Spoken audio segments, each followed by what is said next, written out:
Olá, ouvintes e leitores, sejam bem-vindos à nossa leitura bíblica comentada do Ictus Podcast.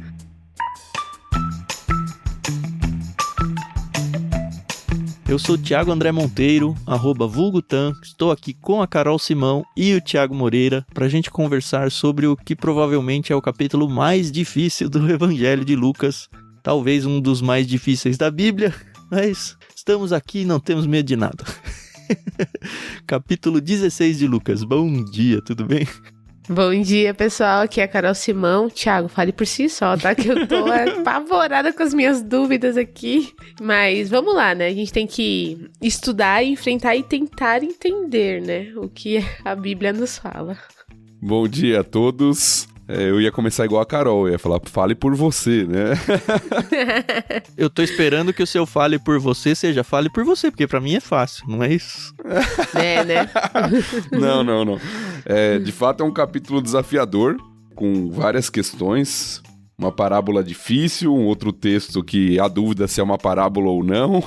Mas é bom encontrarmos textos assim, isso nos desafia, nos faz estudar e nos faz aprender também. E nos faz errar, Thiago, esse que é o meu medo.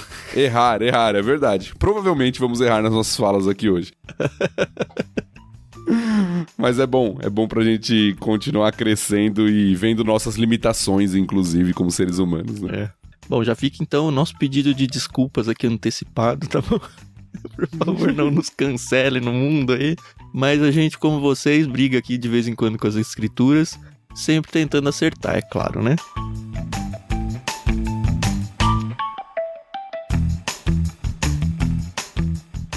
A gente sempre gosta de agradecer a Mundo Cristão por emprestar a NVT pra gente. Aliás, eu acho que a tradução da NVT num trechinho aqui mandou muito bem. Pelo menos assim, parece facilitar um pouco a compreensão, mas quanto a mandar bem da tradução estar correta eu não tenho condições de dizer. Acredito que sim. Tô torcendo por isso.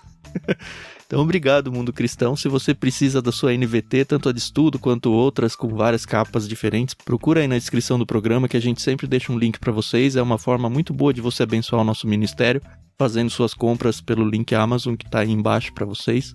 Então, sempre que vocês forem comprar alguma coisa por lá, lembrem-se de nós que faz muita diferença para que esse projeto continue existindo. Também agradecemos, como sempre, a Maria Lídia por emprestar pra gente a trilha sonora. E vamos que vamos. Hoje a gente tem 3 blocos. O primeiro bloco eu que vou ler. O segundo é o Thiago Moreira. E o terceiro é a Carol Simão, que tá brigando lá com o Lázaro. Em off, eu falei, nossa, Carol, que capítulo difícil, né? Ela falou, é mesmo, aquela parte da parábola com Lázaro. Eu falei, pô, mas nem era aquela parte difícil, agora tem 2, né? Pois é.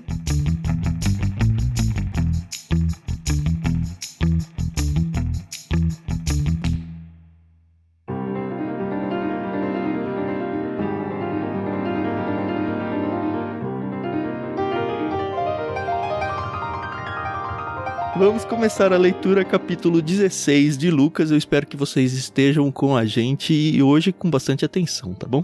Vamos lá, capítulo 16, a partir do verso 1, eu vou seguir até o verso 13.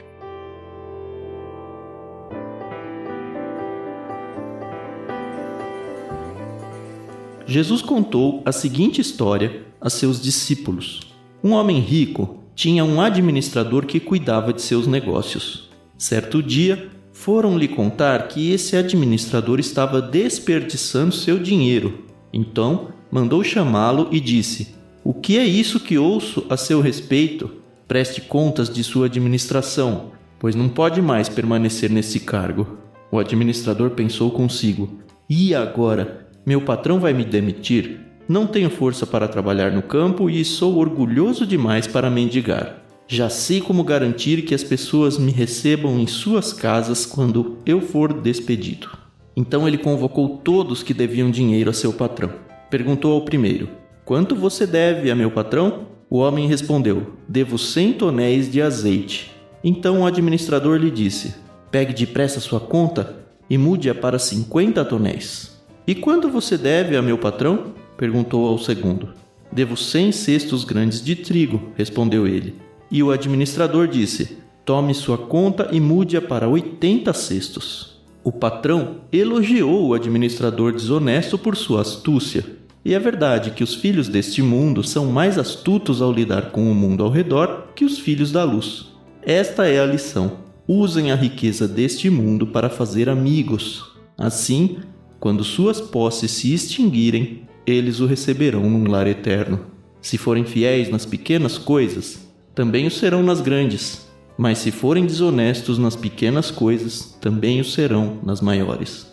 E se vocês não são confiáveis ao lidar com a riqueza injusta deste mundo, quem lhes confiará a verdadeira riqueza? E se não são fiéis com os bens dos outros, por que alguém lhes confiaria o que é de vocês? Ninguém pode servir a 2 senhores, pois odiará um e amará o outro. Será dedicado a um e desprezará o outro. Vocês não podem servir a Deus e ao dinheiro.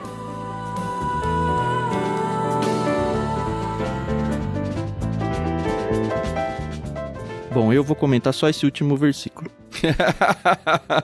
Cara, é muito bizarra essa parábola. Desde sempre, assim. Quando você lê ela a primeira vez na vida, você fala, ué, peraí, Jesus está ensinando um negócio errado? Jesus está exaltando alguém fazer uma astúcia aqui desonesta para o seu patrão? Coitado do patrão. E aí o patrão vai e elogia ele, em vez de condenar ele. E aí você fala, nossa, tudo tão estranho, tudo não ético.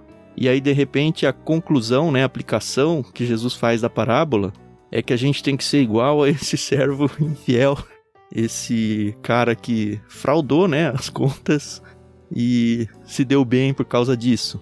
Façam isso.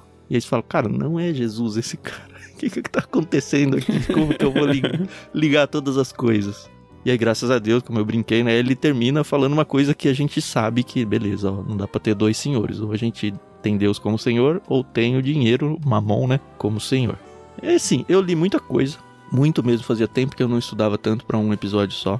E não resolveu muita coisa, assim, me deu muitas ideias, mas a questão é que eu encontrei muita gente, infinitamente mais gabaritada do que eu, com opiniões infinitamente contrárias. E começa até em questões bobas, do tipo, será que o homem rico, ele era bom e foi fraudado? Ou ele era ímpio como o seu servo, e aí por ser ímpio, vendo o outro sendo astuto, elogiou ele porque os dois são ímpios? Os eruditos discordam disso também. Será que ele foi misericordioso? Porque quando ele descobriu as falcatruas, ele, em vez de prender, e aparentemente pelo contexto ele poderia prender, ele não o fez, então foi misericordioso ou não? Será que ele não poderia chegar para as pessoas que tiveram suas contas alteradas e falar, olha, ele já foi demitido, ele não tinha mais poderes para falar em meu nome, então nada do que ele negociou vale? Será que ele podia fazer isso? Será que ele podia e decidiu não fazer? E aí tem opiniões de todos os lados. E assim, isso é só o menor, assim, eu acho, dos problemas. Como vocês estão com isso? Antes do pastor responder, porque, né, é o pastor, deixa eu falar aqui a minha leiguice em relação a esse texto. Eu estudei, assim, também, eu tive essa primeira impressão que o Tan teve dos estudos dele. Será que o chefe, ele também era ímpio? E aí eu encontrei um texto na internet de um pastor que, assim, não é que me deu tranquilidade, porque eu só tô estudando, mas quero que vocês comentem também. Ele pegou e ele falou que, de acordo com a Bíblia de Estudo King James, existem 4 possibilidades do que pode ter acontecido dentro dessa parábola, né? Em relação ao mau administrador. Ele percebeu que ele não tinha um bom relacionamento com ninguém e que ele estava recebendo como se fosse um ultimato, mas que ele já sabia que ele ia ser demitido. E aí ele tomou 4 decisões, né? Ele diminuiu o valor das dívidas para criar uma amizade com os seus devedores. Assim ele podia, né, quem sabe aí arranjar um outro emprego. Eu acho que isso é meio bem claro, assim. Ele quis se dar bem com outros que poderiam ajudá-lo depois do emprego. Isso não, acho que nem tem muita dúvida. E aí ele pode ter tirado os juros das dívidas, removido sua própria comissão referente às taxas pagas, e corrigido o valor da dívida daqueles que estavam devendo para o valor inicial, sem os juros, sem nada do tipo. Foi mais ou menos isso que eu li. E aí ele termina falando que essas 4 alternativas, elas são lícitas. Elas são lícitas até a gente ler o Kenneth Bale. O Kenneth Bale, ele tem um livro chamado As Parábolas de Lucas. É muito bom esse livro. E qual que é uma das coisas mais legais desse livro que eu acho? É que ele vai atrás de estudar a cultura até de hoje em dia dos povos árabes, dos povos locais e tudo. E ele tem muitos contatos com pessoas de lá que vivem o contexto. Ele morou lá por um bom tempo para produzir esse livro, porque ele não queria de jeito nenhum ler com os olhos ocidentais. Então ele acredita num pilar de que nós não estamos no tempo de Jesus, mas o fato de eu ter ido pelo menos para próximo do mesmo povo que tem a mesma herança vai evitar alguns erros. E aí tem os estudos que esse pessoal faz lá dos tempos antigos deles ainda, que ele se baseia. Então ele coloca justamente isso em xeque, a ideia de que, olha, o administrador, ele tinha uma super comissão aí, ele na verdade, ele não lesionou o seu chefe, ele tirou a parte dele. Só que ele desconstrói isso muito veementemente, assim. Ele fala, olha, até tem uma comissão e tal. Assim, fica até meio chato de ler o livro, porque ele fala, tem esse cenário, esse cenário, esse cenário. Podia ser isso, podia ser aquilo, podia ser aquele outro. E aí ele começa a trazer outros teólogos, mas em resumo o que ele faz é falar, olha, em algum momento surgiu uma teologia na Europa, no início de 1900 e pouco, tá, essa teologia, com essa ideia que a Carol falou, de que não, ele na verdade ele só tirou a comissão dele, mas ele não lesionou. E aí ele foi atrás disso e, pelo menos ele, concluiu que não, isso aí não tem absolutamente nada a ver. O fato dele ter comissões tão gordas, porque enfim, tem um caso aqui que é 50%, né? De 100 ele baixou para 50. Isso seria uma forma dele roubar o próprio dono desde sempre. E que não é o que o texto parece dizer, você está me roubando, que é o que acaba sendo o primeiro motivo. Isso seria muito mal visto pela própria sociedade. Então, aparentemente, o que parece ter acontecido é que ele abaixou os valores e deixou o próprio chefe dele numa saia justa muito grande com seus devedores, o rico aí como credor, no sentido de que, talvez ele não tivesse mais autoridade para falar em meu nome. Só que vai pegar muito mal se eu for agora, depois do cara ter negociado em meu nome, e falar, olha, volta aos preços errados porque ele estava sendo demitido. Ele até poderia fazer isso, mas a questão é que ele ficaria mal diante da sociedade e a honra dele era maior do que isso, então ele assumiria o prejuízo. E aí, olhando para o todo, esse rico aí, o chefe do administrador, olha para o seu empregado, ex-empregado, e fala, poxa, você foi astuto, hein, mano? Você foi ligeiro aí. Nesse sentido que ele elogia o ex-funcionário dele. Mas tem uma coisa que me incomoda no Kenneth Bale, que a conclusão que ele chega é que o homem rico, na verdade, ele foi muito misericordioso. E aí ele se compara com Jesus ou com Deus, no sentido de que, puxa, o administrador, ele sabia que ele poderia ser condenado logo que fosse descoberto, que ele poderia ser preso. E ele não foi. Então isso revelou a misericórdia do seu chefe, do seu patrão. E aí ele apostou tudo na misericórdia do seu patrão, que continuou misericordioso, inclusive aceitando essas novas negociações e deixando que ele saísse ileso disso tudo. E aí ele faz uma aplicação de, puxa, olha só como Deus é misericordioso assim como esse chefe. Eu acho que ele forçou a barra aí. Eu acho que, como a gente falou, o texto é difícil, é desafiador, né? E tentar bater o martelo diante de tantas questões aqui se torna uma questão até meio complicada. Sim. Mas eu acho que o maior problema que a gente tem com textos assim, como esse, não é a questão do texto em si, apenas, mas é a questão de como nós interpretamos uma parábola, que é o que é chamado aí de hermenêutica, para aqueles que estudam aí mais tecnicamente a teologia.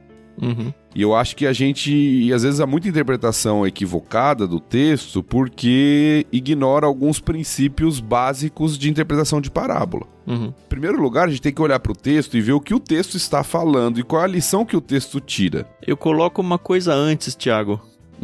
Para quem esse texto está sendo dito? Porque até agora as parábolas eram contadas normalmente para fariseus. Aqui ele está falando para seus discípulos. Então, ele não está condenando a ação de ninguém como é normalmente as parábolas recentes que a gente tem visto.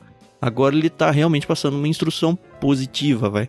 Exato, né? A gente viu isso bem no capítulo anterior, a importância de ver para quem está sendo contada a parábola, né? Aqui novamente para os discípulos. E não ficar pegando o significado de tudo o que tem na história, no conto, na parábola, e sim qual é a lição que aquela parábola está querendo nos ensinar.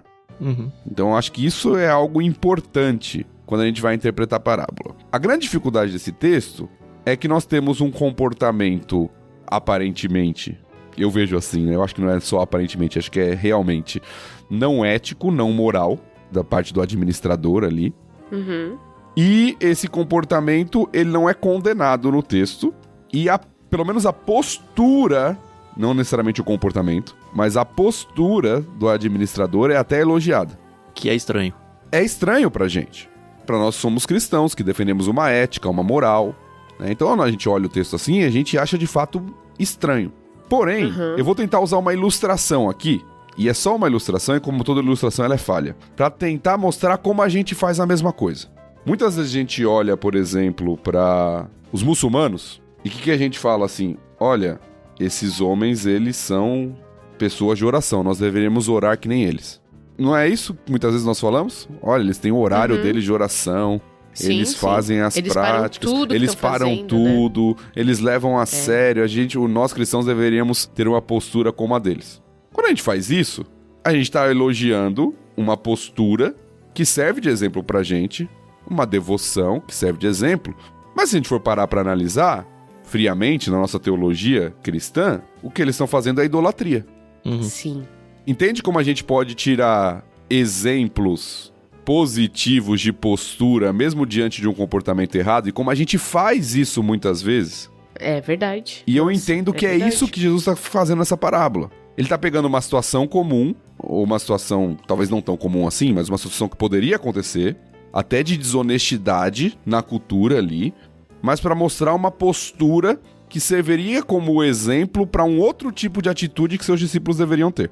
Um paralelo que ele faz no final. Então, para mim, essa é a chave da parábola. É entender o que de fato Jesus está ensinando. E não se pegar a todos os detalhes e... então Jesus está ensinando que não importa a moral no trabalho? Não, Jesus não está ensinando isso. Uhum. Então Jesus está ensinando que você pode ser desonesto e você pode se dar bem? A questão é que a pauta não é essa, né? Exato. Esse não é o objetivo da parábola. A parábola não quer ensinar isso. Ele usa uma situação para ensinar algo, mesmo que a situação seja errada. Uhum.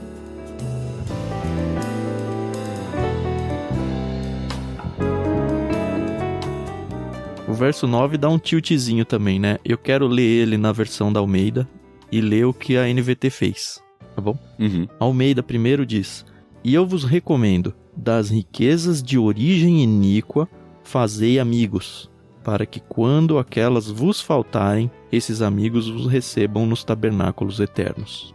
Eu leio nas Almeidas normalmente, né? Já é um negócio de origem iníqua, eu vou construir meus amigos, parece um conselho meio errado. E aqui já tá fora da parábola, né? Tipo, faça seus amigos usando as falcatruas. É meio que quase isso. E aí tem na NVT que diz: esta é a lição. Usem a riqueza deste mundo para fazer amigos. Assim, quando suas posses se extinguirem, eles o receberão num lar eterno.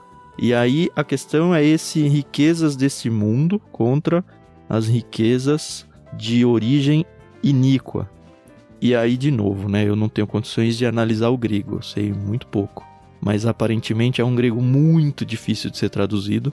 Algumas bíblias de estudo vão para esse lado da NVT, ou mesmo quando a própria tradução da Almeida eles vão mexer no texto bíblico, porque enfim é Almeida, a própria nota de rodapé acaba falando: olha, tem uma outra possibilidade de tradução aqui, mais na linha do que a NVT fez, que parece casar mais com o contexto, mas a tradução é uma tradução difícil.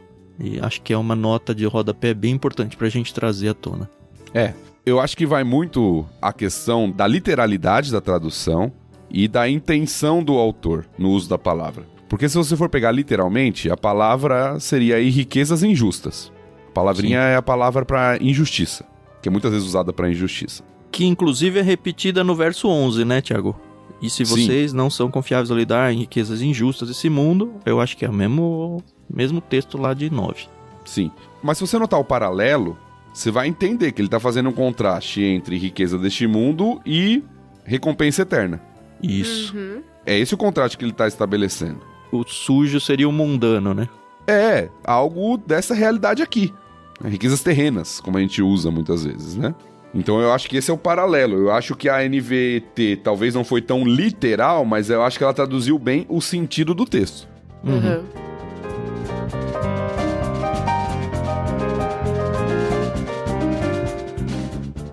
E aí iria muito em linha com uma parábola que a gente viu, eu acho que foi no último capítulo, onde as pessoas têm que aprender a lidar com as suas riquezas terrenas para abençoar coisas espirituais.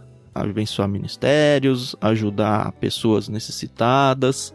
E é interessante que a conclusão aqui, olha, essa é a lição, né? Use a riqueza desse mundo para fazer amigos. E aí sim cabe um paralelo muito grande com a parábola, eu já volto nesse ponto, porque quando as suas posses se extinguirem, as posses está falando aqui dos bens materiais, né? Essas pessoas que foram abençoadas com as finanças que Deus te deu em vida, elas estarão no céu. E elas vão, de alguma forma, te retribuir lá no céu. É como se você tivesse comprando galardões, comprando tesouros no céu com as riquezas que você tem na terra. Eu acho que a gente não pode perder o paralelo de que nós somos administradores aqui na terra de riquezas terrenas até, que Deus colocou nas nossas mãos. E ele tá falando, olha, tá vendo esse outro administrador aí? O que ele fez? Ele tinha riquezas nas mãos que não eram dele, assim como as nossas riquezas, o nosso salário mesmo, olhando biblicamente, ele não é nosso. Ele é dado por Deus para que nós o usemos a nosso favor e administremos da melhor forma a riqueza que não é nossa, a riqueza que é de Deus. Então, o que ele tá falando, olha, até um ímpio aí, ele consegue se dar bem com as riquezas que não são dele, de uma forma errada e tal. Vocês, Deus te dá riquezas aqui na terra, Deus te dá condições financeiras e tudo mais. Vocês deveriam aprender, porque eles são muito mais ligeiros, muito mais ágeis que vocês em manejar com essas coisas para se dar bem do jeito deles. E vocês sabem como se dar bem do jeito de vocês, que é o quê? Construir para o reino de Deus, e vocês não estão sabendo lidar com isso. Essa para mim é a maior conclusão dessa parábola. Olha, eu tô te dando riquezas, e aí casa até com a continuação, né? Se vocês forem fiéis nas poucas coisas, também serão nas grandes. Se você não sabe lidar com pouco, como é que você vai receber algo maior? Então é Deus falando, eu tô te dando riquezas aqui, e você tem que ser astuto, não falhando na sua ética, como foi o caso. Mas você tem que ser esperto para saber onde aplicar melhor esse dinheiro para você se dar bem, pensando num se dar bem eterno. Não que você vá comprar sua salvação, tá? Tá muito longe disso que eu tô falando. É mais ou menos por aí, né? Sim, eu acho que o paralelo do texto é justamente esse, né? O administrador, ele ficou sem a sua fonte de renda, né? Ele ia ser demitido, mas ele criou relacionamentos através da postura dele, amizades, né? Vamos colocar assim, que serviriam para ele no futuro não ficar desamparado. Foi isso que o administrador fez, de forma não ética, mas foi isso que ele fez. E o que é elogiado dele não é o comportamento não ético, mas é justamente esse pensar no futuro e nos relacionamentos que ele criou com relação a isso. E aí a aplicação é justamente essa, olha, vocês têm riquezas nesse mundo, o que vocês fazem com ela? Porque elas também vão acabar. Uma hora ou outra, elas também vão acabar e elas estão relacionadas a essa realidade. Como você está investindo a sua riqueza deste mundo? Para fazer amigos que vão durar para a eternidade?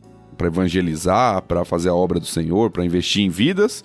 Ou você está fazendo isso só para acumular dinheiro e ter o dinheiro como seu Deus? Que é como vai terminar a passagem aqui, né? Que você não pode servir a dois senhores. A gente não pode esquecer que todo o capítulo, as 3 partes que a gente vai ler, estão relacionadas à questão do dinheiro, que a gente já viu que é muito presente no Evangelho de Lucas, a questão da cobiça, né? A questão de idolatrar o dinheiro e os bens, colocando como o foco central da sua vida. Então Jesus está falando, olha, você vai receber recursos, os bens que Deus te deu. Lembra que ele está contando essa parábola para os discípulos, como o Tan já deixou bem. Talvez Lucas esteja direcionando isso para uma igreja, uma comunidade que tenha talvez um pouco mais de recursos financeiros. Tá falando, olha, Deus tá te dando esses bens e como você tá usando isso. Porque você pode usar isso pro bem, para investir no reino, para investir em vidas, fazer amigos que vão durar pra eternidade, né, nesse sentido. Ou você tá usando só pra você mesmo, de maneira egoísta, autocentrada, colocando dinheiro como seu Deus, que vai ser, na verdade, um motivo de tropeço, de perdição pra você. Que é essa conclusão do verso 13, né? Porque eu acho que pra nós cristãos, eu acho que uma das coisas que mais atrapalha, ou pelo menos uma das coisas onde as lutas são mais difíceis, isso para quem tem riquezas, né? Para quem tem bastante dinheiro, vou dizer deve ser, porque eu não tenho, né? Deve ser essa questão de lidar com o dinheiro, porque o tempo todo ele tá falando sobre dinheiro e ele conclui, ó, ninguém pode servir a 2 senhores, pois odiará um e amará o outro, será dedicado a um e desprezará o outro. Você não pode servir a Deus e ao dinheiro. Obviamente o administrador infiel aqui, ele está servindo ao dinheiro, a ele se dar bem financeiramente, enfim, ele estava perdendo seu salário e tal. Mas a questão é, esse dinheiro, enquanto vocês cristãos não entenderem que eu sou o dono dele, Deus falando, né? Que eu sou o dono dele e que vocês estão administrando ele e que eu dividi todo o dinheiro do mundo, essa parte para que você administre, entenda que você é meu administrador. Enquanto você achar que esse dinheiro é seu e usar do jeito que você quiser para atender aos seus desejos da carne, vamos dizer assim, as suas vontades humanas e somente isso, você vai estar agindo como se o dinheiro fosse o seu Deus. Eu acho que é uma das coisas mais difíceis de lidar quando se tem muito dinheiro, é ter esse desapego. E eu, de novo, não estou dizendo aqui que você tem que ter um voto de pobreza, que você tem que doar todo o seu dinheiro, não é nada disso. Deus colocou na sua mão para que você o administre. Administrar não significa perder tudo. Significa administrar bem, mas administrar de acordo com a agenda de Deus, não com a sua agenda. Senão o dinheiro vai se tornar o seu Deus, no lugar de Deus. Esse que é o perigo. Sim, e esse é um ditado que Jesus usa, que não é a primeira vez. Nós já vemos isso em outros evangelhos, em outros contextos, né? E é muito o tanto-se bem. É uma tentação. E eu diria mais, não é só para quem tem muito dinheiro. Às vezes é para quem não tem, mas quer ter, cobiça. Sim. Porque às vezes a gente pensa que isso é um problema do rico. Mas na verdade isso é um problema às vezes do pobre, que coloca o dinheiro como seu Deus também e vive em função do dinheiro a sua vida. Porque acha que o dinheiro vai resolver todos os seus problemas. Então, colocar o dinheiro como um Deus, como um senhor, né, de fato é algo muito forte aqui, mas Jesus está falando, olha, cuidado. O problema não está no dinheiro em si.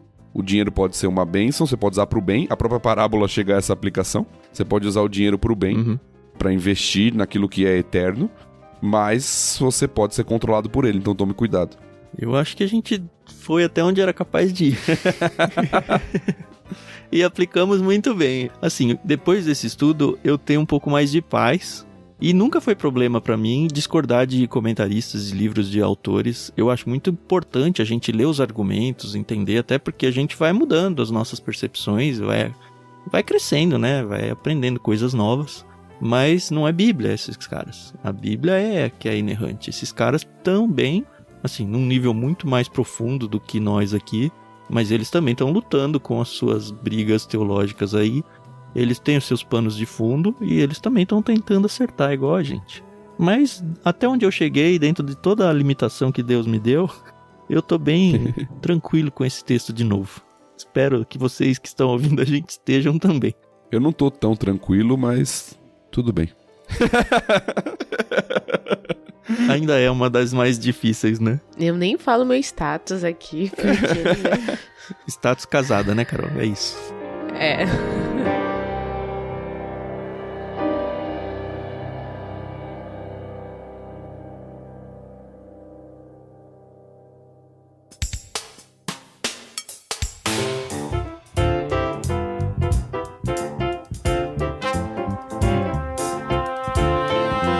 Sou eu que leio a segunda parte, não é isso? Isso. Isso mesmo. A conversa aí com os fariseus, nota que agora eles mudam de ouvintes, né? Jesus agora vai falar para outro grupo. Vai até o verso? 18. 14 a 18. Legal.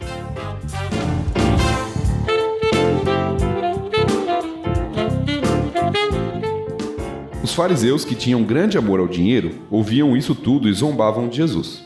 Então ele disse: vocês gostam de parecer justos em público, mas Deus conhece o seu coração. Aquilo que este mundo valoriza é detestável aos olhos de Deus.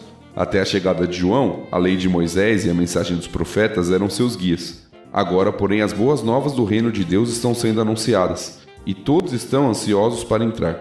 É mais fácil o céu e a terra desaparecerem que ser anulado até o menor traço da lei de Deus. Assim, o homem que se divorcia de sua esposa e se casa com outra mulher comete adultério, e o homem que se casa com uma mulher divorciada também comete adultério.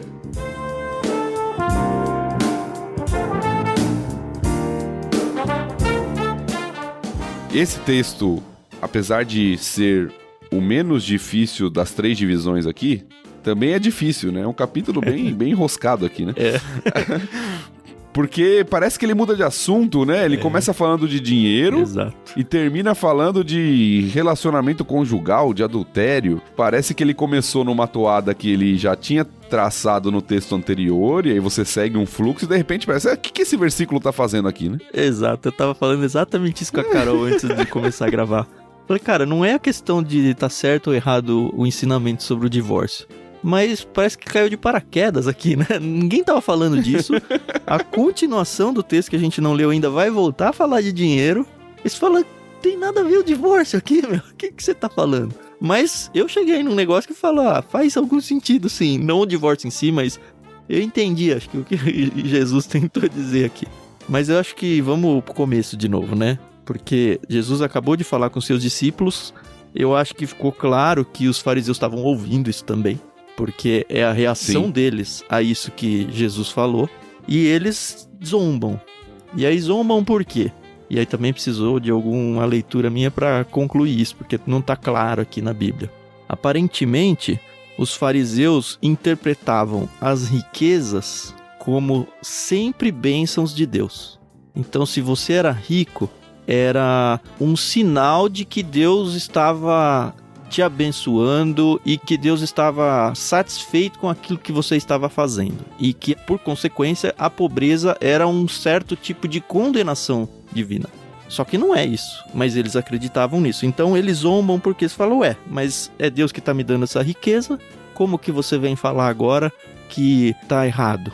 Você vem condenar a minha riqueza aqui, sendo que ela é uma bênção de Deus. Eu não estou dizendo que Deus não abençoa a gente financeiramente. É chato ter que ficar falando toda hora. Eu não estou dizendo isso, eu não estou dizendo aquilo, mas enfim, vivemos em tempos assim, né?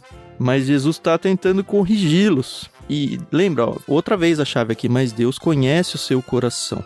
Isso faz uma ponte muito grande com o verso 13, no sentido de que Jesus está dizendo aos fariseus, olha, vocês estão transformando as riquezas em Deus.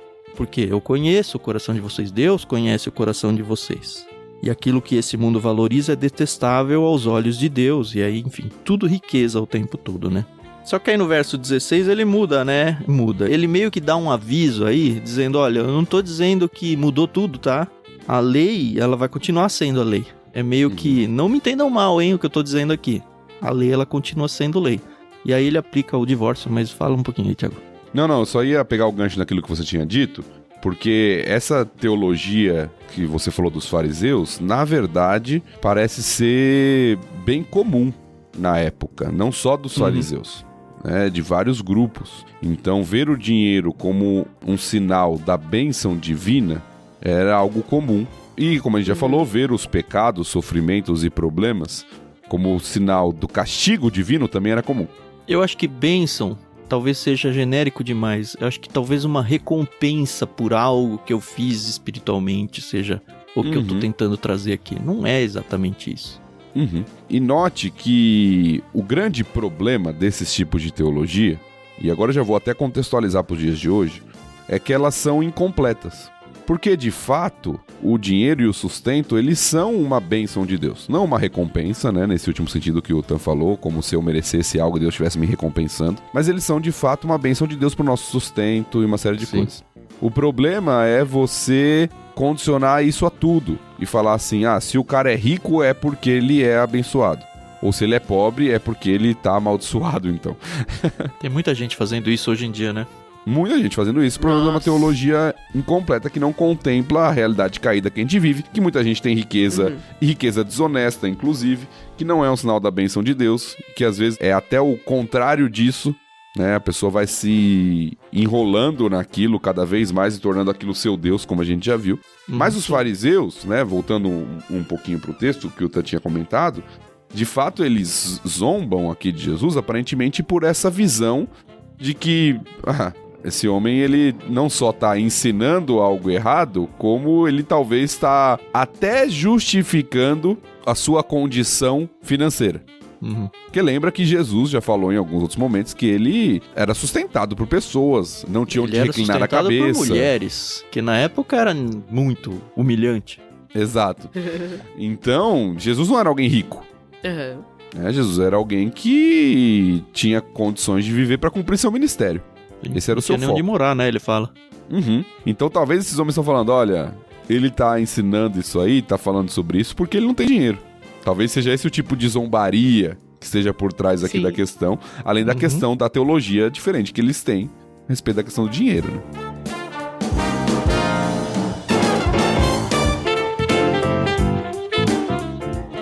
E a partir do verso 16, Jesus coloca uma coisa, e aí, como diz, o morde e assopra, né? Ele falou, até a chegada de João, a lei de Moisés, a mensagem dos profetas eram os seus guias, falando dos fariseus aí. Então, tinha a lei, tinha os profetas. Agora, porém, as boas novas do reino de Deus estão sendo anunciadas, e todos estão ansiosos para entrar. Esse ansiosos aqui para entrar, em outras traduções, dá até uma sensação de que as pessoas estão brigando para entrar, algo força, mais violento. Né? Tomar até. por força. Tomar a força. E aí, se parasse aí, aparentemente Jesus está falando, olha, não vale mais as leis e os profetas. Agora, boas novas do reino de Deus. Agora joga fora aquilo e tem uma outra cartilha para a gente seguir. Só que no 17 ele fala, é mais fácil o céu e a terra desaparecerem do que ser anulado até o menor traço da lei. E aí muito do que a gente já falou, e acho que vai aparecer várias vezes nos evangelhos, até nas cartas de Paulo, é que não é que a lei ela foi abolida no sentido de que nada vale mais. É que a interpretação da lei, ela foi, a gente já falou também um pouco, muito se transformou em tradição, muito foi deturpado. As pessoas, ao longo da história, foram se atrapalhando com essa lei. Tem também o sentido de que a lei mata, o espírito vivifica. Quando chegar nesses textos a gente vai lidar com isso. Mas a lei, a verdade do Antigo Testamento, ela não deixa de valer. Ela continua válida, pelo menos nos seus princípios. E Jesus está falando justamente isso. Olha, não estou mudando as regras do jogo, não é isso. A questão é que eu estou explicando melhor as regras do jogo em coisas que vocês nem conseguiam ver antes, que sem a vinda de Cristo era até impossível, humanamente falando, de se enxergar muita coisa. Que agora está sendo revelado uma fase 2 do jogo, sabe? Onde a fase 1 ainda existe, as regras ainda estão lá, e se elas estão lá, principalmente a parte de profecias, que ainda não tinham sido cumpridas, elas vão se cumprir. Não estou cancelando e criando uma nova regra. Aí, nesse sentido, ele tira da manga essa carta do divórcio. Antes de você entrar na questão do divórcio, Tan, desculpa te interromper, só para fechar essa questão da lei que você estava falando, também é importante a gente lembrar, Paulo vai falar bastante disso mais para frente, do propósito da lei. Isso. Que foi muito mal entendido por muita gente da época de Jesus, por exemplo, né? Para os fariseus e tudo. Porque Jesus não anula a lei, fala isso várias vezes, nem fala que ela não tem utilidade, mas o propósito da lei nunca foi salvar as pessoas pelo cumprimento dela. Uhum. E esse era um mal entendido muito comum. As pessoas acreditavam que seriam salvas pelo cumprimento da lei. Uhum. Aí seria uma força humana, né? E a lei não tem esse propósito. A lei tem o propósito de revelar o caráter de Deus. A lei tem o propósito de mostrar um padrão moral santo diante do Senhor, mas ninguém consegue cumpri-la plenamente. Por isso que nós precisamos de um Salvador. E desde o Antigo Testamento, só para não falar que isso é do Novo, desde o Antigo Testamento, os próprios sacrifícios já apontavam para isso. Pela limitação de cumprir a lei e pela necessidade do perdão que todo ser humano tem. Então o problema não está na lei, o problema está na interpretação da lei, como o Tan falou, e também no entendimento do propósito da lei, para que ela servir. Isso. Eu acho que uma coisa que talvez não tenha ficado tão clara ainda é que a lei era um conjunto de regras éticas, da norma ética de Deus, que mostra, vocês devem viver assim, porque essa é a santidade de Deus. Só que o principal propósito que eu enxergo da lei é mostrar para todo ser humano que é impossível. Tudo bem, esse é o caráter de Deus, só que é impossível eu ser 100% dentro desse caráter. Eu vou falhar uma hora. E se eu falhar na lei, eu já sou condenado. Se eu falhar uma vez, eu já sou condenado. Por isso que a lei indica para um salvador, para alguém que vai falar, olha, alguém vai cumprir ela fielmente e plenamente, completamente, e esse alguém pode tomar o seu lugar diante de Deus, como seu representante. Para isso que é entregar-se a Cristo. Aceitar a Cristo como Senhor e Salvador é isso, é aceitar que Jesus seja o meu representante diante de Deus Porque eu, humanamente falando, sou incapaz. Se me der as regras e falar, ó, vive aí, eu vou ser condenado. Não só eu, como todo mundo vai ser condenado. Então o propósito da lei é revelar a Deus, como o Tiago falou bem, caráter e tudo, e com o tempo mostrar, é impossível. Mas que a lei vai cumprir, vai. Ah, mas se ela vai cumprir, eu vou ser condenado? Deveria. Só que alguém vai ser condenado, na verdade já foi, né? Alguém foi condenado no seu lugar. Jesus é o meu representante por causa disso. Então eu entro no céu de maneira injusta, porque Jesus se fez justo no meu lugar. Eu, só por mim mesmo, sou injusto. É muito interessante conversar com quem não entende essa questão de não é justo Deus mandar as pessoas pro inferno. Eu sempre respondo, não é justo eu ir pro céu. Não eu ir pro inferno, o justo é eu ir pro inferno. A graça é que me leva pro céu. A misericórdia, a justiça de Cristo, que é imputada em mim, mas ela é de Cristo. Deus empresta a justiça dele pra mim. Por isso que eu tenho acesso pro céu. Por isso que eu ganho um bilhete de entrada. Mas eu não consigo comprar ela. Por quê? Porque eu não consigo seguir a lei. Se eu cair 1 vírgula, eu caí em tudo. Não é isso que diz as escrituras? Fomos longe, hein?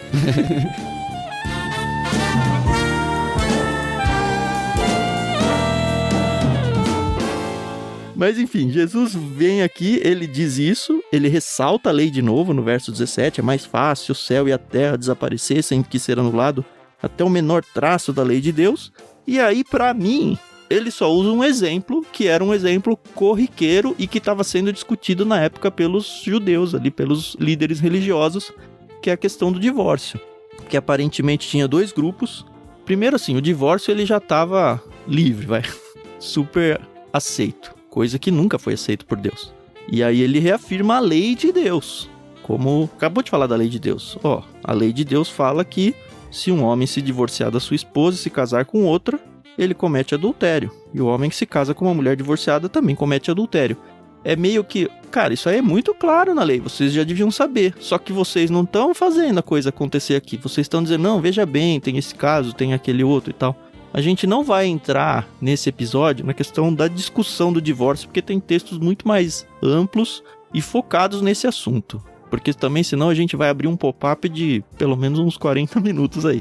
Mas, pra mim, simplesmente Jesus pegou o assunto da hora, trouxe pra ilustrar o ponto de que, olha, a lei tem que continuar funcionando. E, aparentemente, nem isso tá funcionando aqui pra vocês. Sim, pra mim é isso mesmo também. Jesus usa a questão do divórcio como uma ilustração, e uma ilustração de que eles não estavam considerando a lei de Deus, de alguma forma. Como o Tan falou, tem outros textos que abordam a questão de uma maneira mais completa, em outros evangelhos, inclusive, em Mateus, que vão falar até de uma cláusula de exceção com relação a divórcio e tudo. Tem todo um debate sobre isso. Eu acho que quando a gente chegar nesses textos a gente pode aprofundar um pouco mais nessa questão. Mas eu acho que Jesus de fato usa como um exemplo de que eles deviam considerar a lei e não apenas as tradições. Porque existiam 2 escolas na época sobre a questão do divórcio, liderada por 2 rabinos da época, né? Acho que é Hillel e Shammai, se eu não me engano, o nome deles. Isso. Um que defendia que o divórcio podia ser aceito em questões, para qualquer tipo de questão, praticamente. Se sua esposa fez uma comida que você não gostou, você pode mandar uma carta de divórcio para ela. Coisas bem banais assim, né? E uma que era um pouco mais rígida, entre aspas, mas que tinha algumas questões que também considerava como motivo justo para divórcio. E isso era o comum, era o corrente na época. E Jesus volta a atenção aqui para esses homens, falando que eles deveriam considerar a lei de Deus.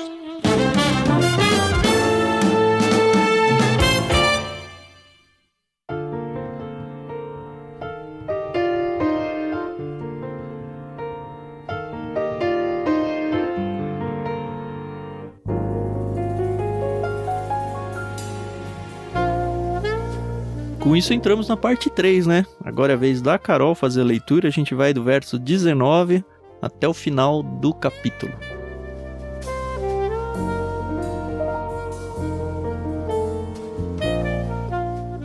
Jesus disse: havia um homem rico que se vestia de púrpura e linho fino e vivia sempre cercado de luxos. À sua porta ficava um mendigo coberto de feridas, chamado Lázaro. Ele ansiava comer o que caía da mesa do homem rico. e os cachorros vinham lamber suas feridas abertas. Por fim, o mendigo morreu, e os anjos o levaram para junto de Abraão. O rico também morreu e foi sepultado, e foi para o lugar dos mortos. Ali, em tormento, ele viu Abraão de longe, com Lázaro ao seu lado.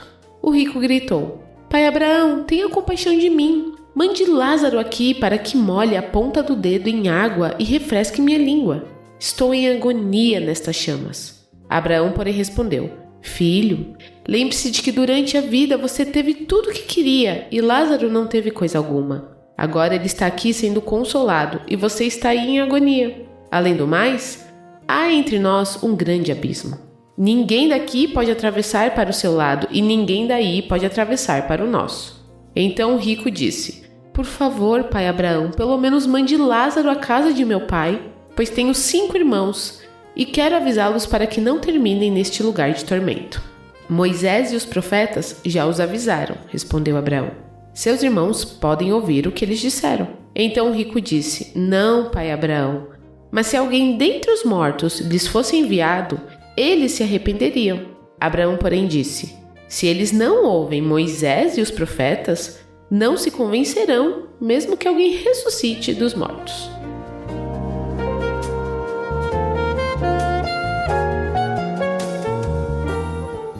A Carol falou pra mim que esse texto era muito difícil. Faça suas reclamações, Carol. Não é bem reclamação. Primeiro, uma coisinha aqui. Quando ele vira e fala assim: por favor, molha aqui a ponta do seu dedo, refresca a minha língua. E aí Abraão fala: há um grande abismo entre nós, ninguém daqui pode atravessar para o seu lado. Aí eu penso, como se alguém quisesse, né? Mas tudo bem. Eu tenho alguns questionamentos aqui que eu tinha por certo na minha cabeça, mas na minha cabeça, quando um salvo, ele morre, eu entendo que a gente ainda não está lá nos céus, que a gente vai viver depois, né, de tudo que vai acontecer. Eu não sei, se ainda existe esse lugar. A cara do pastor Tiago, pra quem não sabe, tá me matando, mas tá bom. Olha pro chão, olha pra sua Bíblia. Desculpa. Imagina. Eu vou simplificar aqui. Pra mim, quando uma pessoa salva morre, ela fica na presença de Deus, né? Está salva ali e tal. Pra mim, essa pessoa, ela tem poderes, entre aspas, de poder ver o que está acontecendo no mundo. Isso eu tinha certo na minha cabeça, entendeu? Certíssimo! Aí eu fui conversar com algumas pessoas, né? Porque eu me embasava nesse texto aqui, entendeu? Que, o rico tá vendo os 5 irmãos dele e tá falando: vai lá, por favor, deixa eles, né, saberem que aqui existe mesmo e que se eles não se arrependerem, eles vão vir pra cá e tal. E aí, tipo, eu conversei com algumas pessoas, as pessoas falaram assim pra mim: cara, você tá viajando muito! Você pegou uma onda assim e foi. Eu tinha isso, entendeu? Na minha cabeça. Então, por causa desse texto. Mas, pelo visto, não é isso, né? Ou pelo menos não existe um texto que afirme que as pessoas que já morreram podem ver o que tá acontecendo aqui na Terra. Olhar por nós, né, Carol? Né? Ou rogar por nós, né? Mas, assim, era uma coisa assim, não sei se é porque eu ficava pensando em pessoas queridas que já foram e que elas poderiam estar olhando aqui, vendo o que tá passando na Terra. Esse discurso é dito em velórios, né? Não, ele tá olhando por você aqui e tal. Aliás, nem isso, né? Porque aqui tá olhando pra Terra, né? No texto tá olhando pro inferno, que é outro lugar ainda, mas segue aí.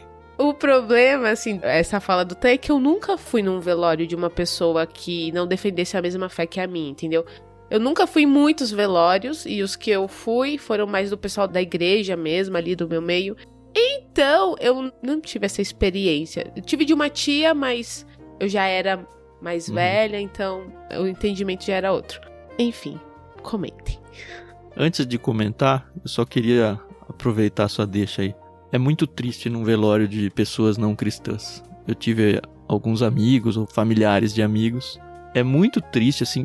Todo velório é muito triste, né? Mas é uma tristeza, sei lá, mais pesada que eu sinto.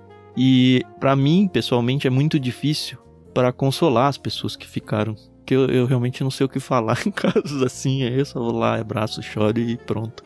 Mas é complicado esse momento quando a gente sabe que a pessoa, a sua família, ninguém lá tem Deus na vida ou tinha Cristo em alguma conta. É isso. Não acrescentou nada pro seu texto.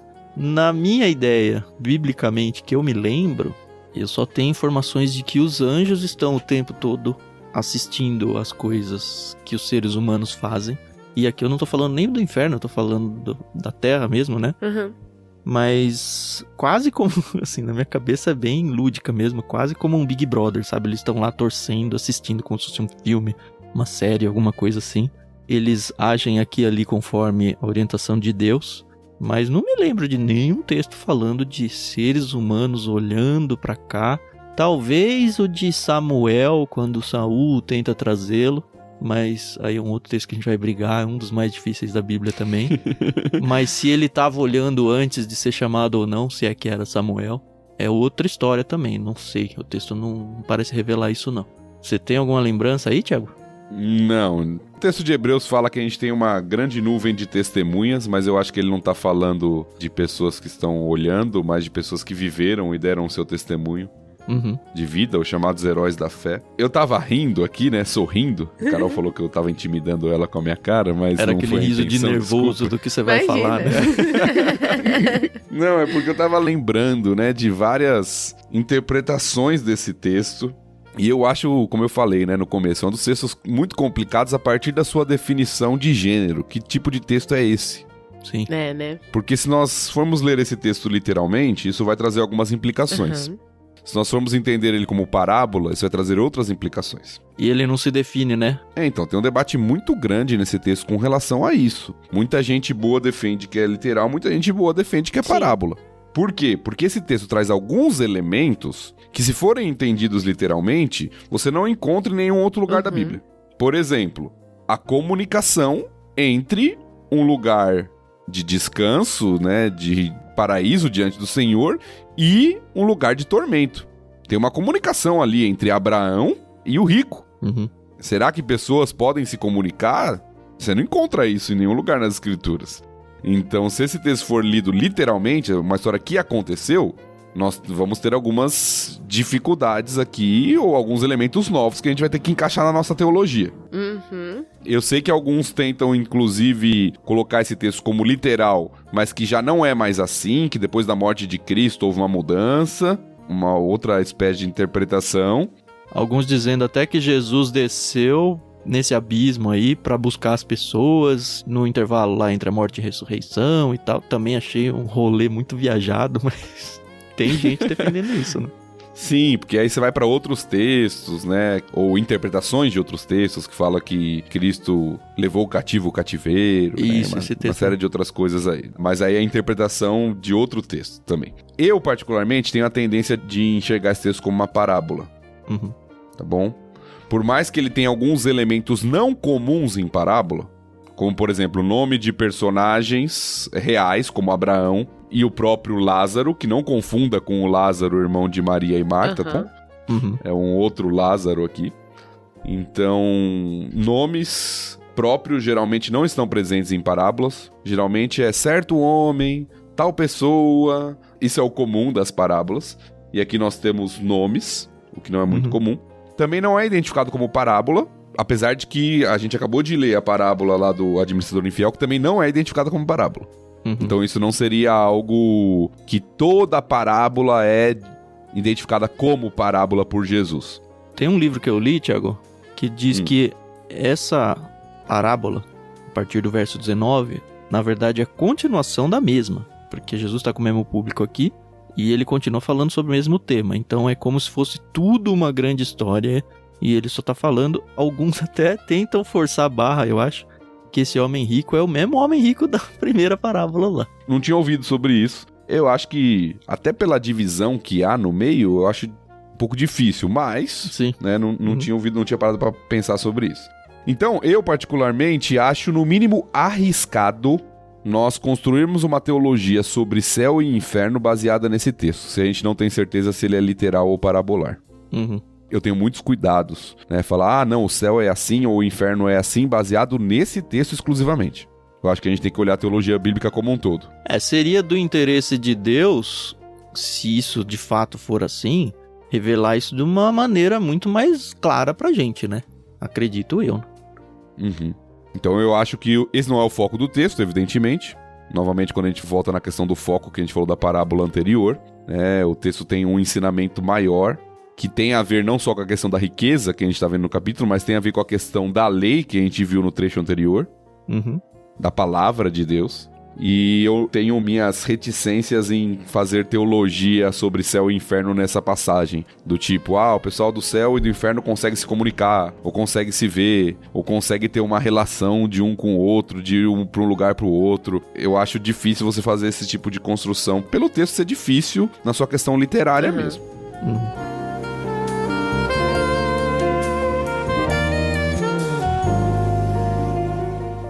Mas e o conteúdo dela? Eu acho que o conteúdo, ele é até simples, em certo sentido, de entendermos. Um homem e aqueles contrastes, isso é uma característica para aqueles que defendem parábola, que vão afirmar, aqueles contrastes exagerados, né? Um homem vestido de trajes praticamente reais, Sim. Púrpura, cercado de luxo, linho fino, então era uma roupa muito de quem tinha muito dinheiro mesmo, que a realeza usava, e um mendigo coberto de feridas, que os cachorros vinham lamber suas feridas.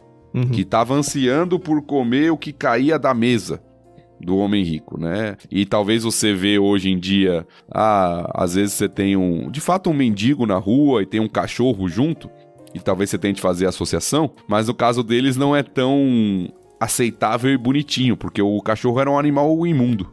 Ah, tá. Eu vi num texto aqui dizendo até que eles eram considerados como animais de rapina, que tornava ele ainda mais imundo ainda, no sentido de ficar comendo carcaças, esse tipo de coisa. Apesar de na nossa cultura o animal, o cão, né, o cachorro ser o melhor amigo do homem, Né? na nossa cultura, na cultura judaica, o cão era um xingamento. Né? Seu cachorro. São os cães, né? O judeu se referia aos gentios muitas vezes como cães. É como se fossem ratos hoje, acho, sei lá, lambendo as Isso. feridas. Talvez fosse o mais próximo. Nossa, aí faz muito sentido, né? Aí, agora você fez... E aí o texto mostra que os dois morreram. Tanto o mendigo como o rico morreram. Um foi para junto de Abraão, em algumas versões mais antigas, o seio de Abraão, que aparentemente aqui é uma designação bem judaica para se referir a um lugar de descanso, ao paraíso ou ao céu, como a gente chama muitas vezes. Sim. E o homem rico também foi morto e foi para um lugar de tormento. É o que o texto diz, que muita gente identifica como inferno na teologia bíblica como um todo. Então você tem lá de um lado um homem que foi para um lugar de descanso, de paraíso, e um homem que foi para um lugar de tormento. O que o texto não está dizendo, importante aqui, não está dizendo que o homem foi para o inferno porque ele era rico, nem que o outro foi para o céu porque ele era pobre. Importante mesmo.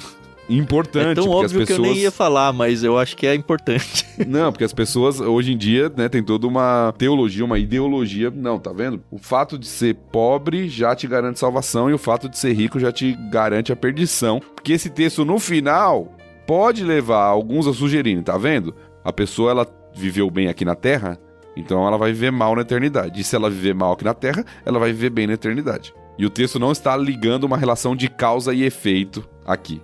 Tá bom? Isso é importante da gente colocar. E aí começa o diálogo, né? O diálogo entre o rico e Abraão. Você vê que Lázaro, ele não fala.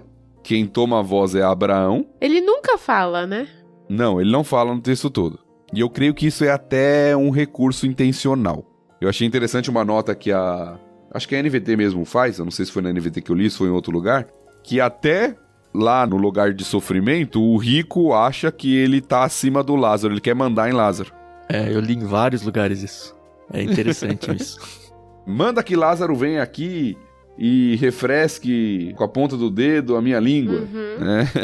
Ele continua tratando o mendigo como um servo. Como alguém que estava sob as suas ordens. Nossa, é verdade. E aí tem toda essa questão, todo o diálogo. Abraão falando que é impossível, que você já teve tudo que queria, mas tá em agonia, não tem como mais mudar essa situação e tudo. E aí, ao final, parece que o rico se conforma com essa questão, mas ele quer tentar pelo menos ajudar os irmãos dele que estão na terra.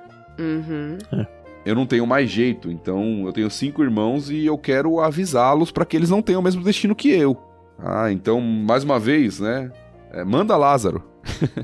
Manda Lázaro pra vir aqui me aliviar o sofrimento, ou manda Lázaro pra que fale com eles. E aí chega a parte pra mim que é a lição do texto e a parte mais fantástica do texto, que é a resposta de Abraão. Moisés e os profetas já os avisaram. E aqui Moisés e os profetas, eu entendo que não são os personagens Moisés e nem os profetas, até porque já estavam mortos nessa época. A palavra, né? Mas seus escritos, a palavra. E aí ele contrapõe, né? Se alguém dos mortos for enviado, eles se arrependeriam. E aí o texto termina com Abraão falando, se eles não ouviram Moisés e os profetas, não os convencerão mesmo que alguém ressuscite dos mortos. Como é Jesus que tá falando, né? E esse texto mostra que às vezes a gente acha que se acontecer algo espetacular, miraculoso, as pessoas vão se converter. Quantas vezes eu já ouvi pessoas falando, nossa, se você morrer primeiro que eu, vem aqui me avisar das coisas e lá, vem puxar o meu pé, sabe, aquelas coisas. É pra esse tipo de pessoa que esse texto tá escrito, né? Ó, a gente tem a Bíblia aí, a Bíblia já tá dizendo que tem o lado de lá, não precisa vir eu, né? Mesmo porque eu acredito que se Lázaro ressuscitasse, ele ainda ia continuar sendo um mendigo e ninguém ia ouvir ele, né? Para os irmãos lá, né? Entendeu? Ele não ia Sem voltar. Contar que o Lázaro já ressuscitou, né? Não, ainda não. É outro Lázaro. Outro Lázaro, não confunde, não confunde.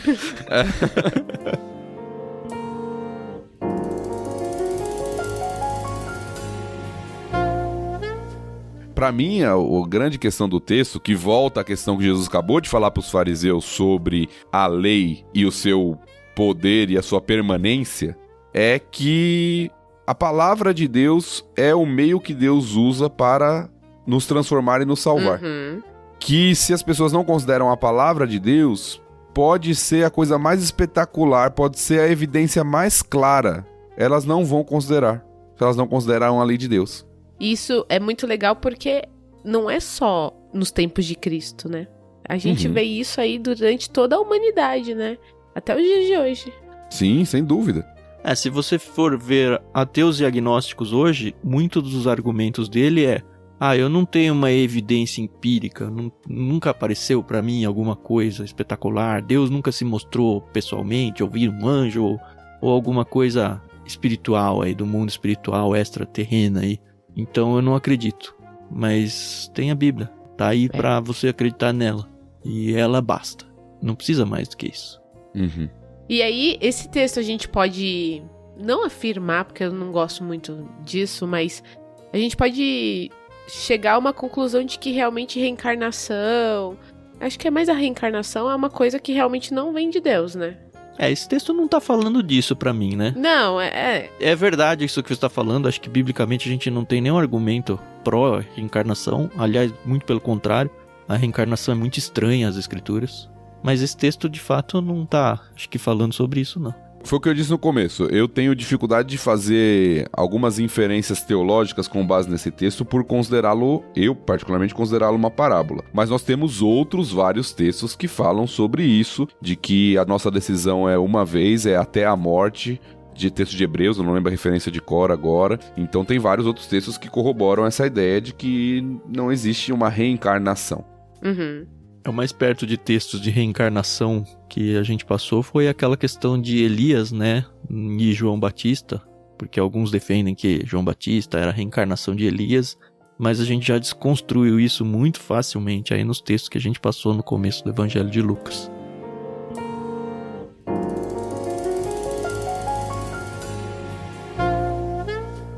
Essa segunda parte nunca me incomodou muito, a menos disso que o Thiago falou, de construir teologia. Eu também não gosto de construir teologia em cima de textos confusos. Como eu falei no meio aí, eu acho que se pontos teológicos importantes, assim, que são tripés da fé e tudo, que são pilares da fé aí, tem que ser claros nas escrituras. Eles nunca podem ser construídos teologia forte, assim, teologia pilar, com base em textos confusos, em textos que patina demais, assim, ou que dá muita abertura. E eu acho, como eu disse, que é muito do interesse de Deus de que a gente tenha uma teologia saudável, uma teologia correta, o mais correta que for possível, e ele não deixaria só um texto confuso. Tem vários pontos teológicos, por exemplo, que eles são apresentados sim em alguns textos mais confusos, mas a questão é que normalmente eles são apresentados de maneira muito mais clara em outros textos que conversam com esse texto confuso. Aqui a gente não tem isso. Sim. Só para não deixar em aberto, o texto que eu tava tentando me lembrar a referência é Hebreus 9:27. Diz que assim como cada pessoa está destinada a morrer uma só vez e depois disso vem o julgamento. Legal. É bem claro lá, né? Graças a Deus. Tá mais tranquila, Carol? Só Cristo me dá paz, viu? Olha que resposta bonita. Né? Tem horas, assim, que realmente estudar a Bíblia é uma delícia, né? Eu já gostava, mas tenho realmente me deleitado capítulo a capítulo. Mas tem algumas coisas que realmente a gente estuda e eu falo, ok, beleza. Ainda bem que o meu alvo é Jesus. Isso porque a gente nem entra em temas aqui muito polêmicos, né? E eu não sei se um dia a gente vai chegar a entrar, eu acredito que não, talvez por cima. Eu acredito que sim, a gente vai passar na Bíblia inteira. Então, eu sei tenho lá, medo tipo, de alguns textos, Carol. Tenho medo. Dicotomia, tricotomia, calvinismo, arminianismo. Assim, às vezes isso me deixa tão... E eu falo, ok, ainda bem que Jesus, ele veio e é muito mais simples, entendeu? Então, eu gosto de estudar, mas às vezes a gente não chega a uma conclusão, entendeu? Tudo bem não chegar em conclusão de vez em quando. Então, por isso que eu tô falando que é só Jesus que dá paz.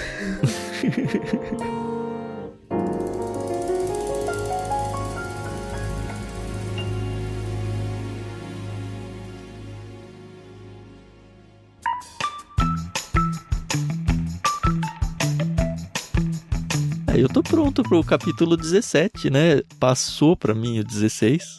Estamos resolvidos, eu acredito. Pelo menos eu tô em paz com ele de novo. Mas continua, como o Thiago falou, continua sendo um capítulo complicado, um capítulo que quando a gente lê vai ter que talvez ouvir o LBC de novo. Mas, de novo, assim, acho que o que a gente tem feito aqui no LBC, principalmente para esses capítulos assim, ele tem muita riqueza.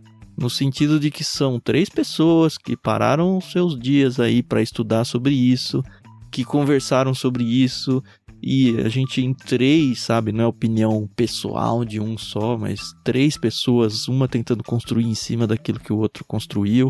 Eu acho isso muito lindo do que a gente tem feito. E eu realmente espero que as pessoas que ouvem isso e aproveitam esse projeto estejam construindo também junto com a gente. Eu não vou nem dizer construindo em cima, porque, enfim, não sou apóstolo, não sou profeta, não sou nada. Eu só sou um construtor que estou carregando alguns tijolos, assim como vocês que estão ouvindo também estão carregando os tijolos de vocês. E junto a gente vai chegando num lugar comum que, espero eu, todos nós estejamos no céu lá junto um dia e falar, poxa, olha, eu ouvi o LBC, poxa, que legal. Então, traga mais pessoas pra ouvir com a gente e crescer junto e sofrer também, porque a gente sofreu, né? Esse texto aqui sofreu bastante. Às vezes termina com um ponto de interrogação ainda, talvez não tão grande, mas algum tamanho ele tem na cabeça e tudo bem, tudo bem.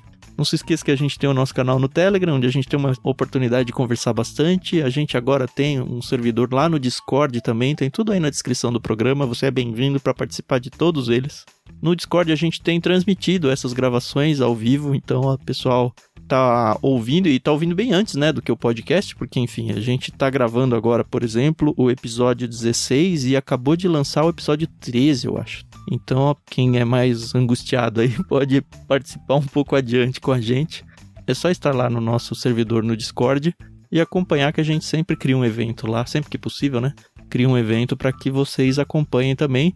Agradeço o pessoal que está ouvindo a gente aí também, no Discord ao vivo, e o pessoal que está ouvindo o podcast. Não se esqueçam de espalhar esse podcast o máximo que vocês puderem para abençoar a vida das pessoas, tá? Obrigado por mais de 1 hora aí ouvindo a gente, e semana que vem a gente volta. Tchau, tchau.